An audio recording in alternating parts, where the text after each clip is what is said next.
In a previous video, we saw how velocity versus time graph can model constant acceleration motion for a particle.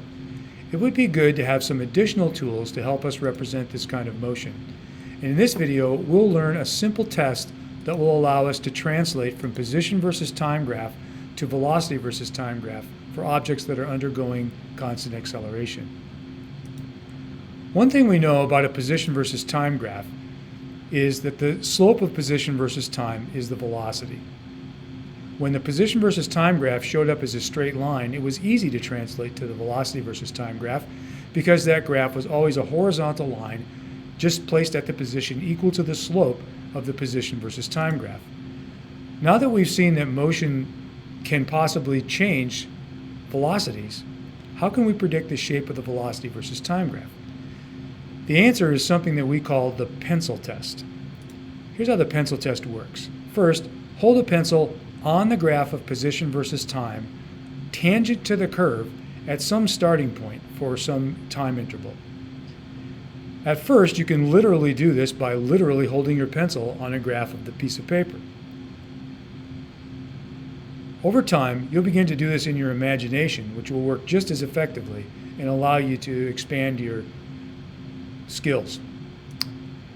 The first thing we can learn by looking at the pencil is the direction of the slope. The slope's direction tells us if our velocities are going to be above or below the velocity equals zero line.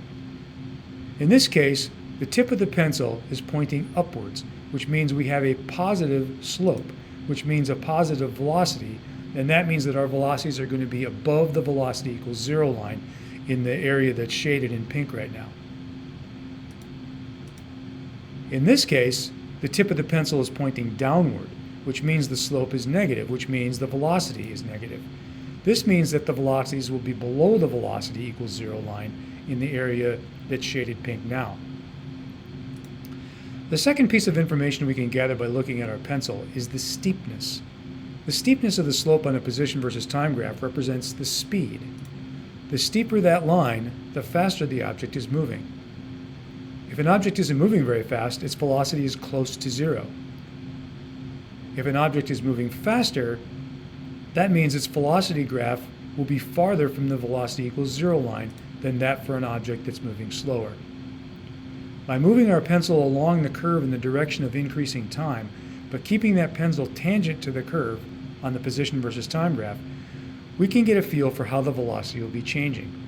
In this example, as time increased, the steepness of the tangent line increased, but it stayed positive, as shown by the pencil test.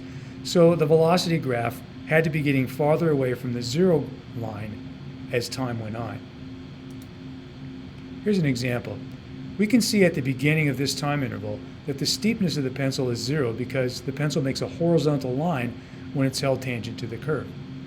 As time goes on, the pencil's tip points up, so that means the velocity is going to be positive, and the steepness increases, which means that the velocity graph is above the zero line all the time, and it continues to get farther and farther away from the velocity equals zero line because the velocity is getting greater than zero. It's speeding up and going forward. In this example, we see that at the beginning, the pencil shows a negative and steep slope, which means the object is moving backward, so the velocity will be below the zero line.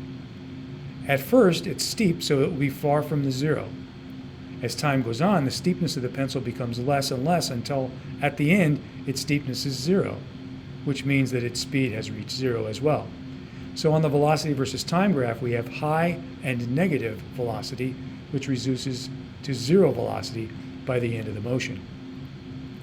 This is an object that's moving backwards, but decreasing its speed. So to review, here's how this works. Hold a pencil at the beginning point of your motion, tangent to the position versus time curve. Take note of its slope. Is it positive or negative? This will tell you which side of the velocity versus time graph you should be drawing on, above zero or below zero. Also take note of its steepness.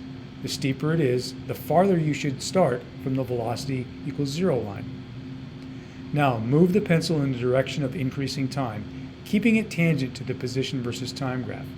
As that changes, your velocity versus time graph should change to keep up with what you're seeing from the pencil.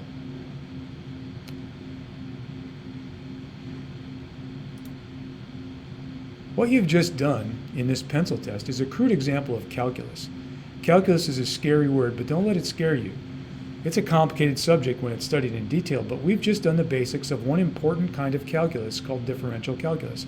We'll use this to determine how a velocity versus time graph should be shaped if we know the position versus time graph's general shape.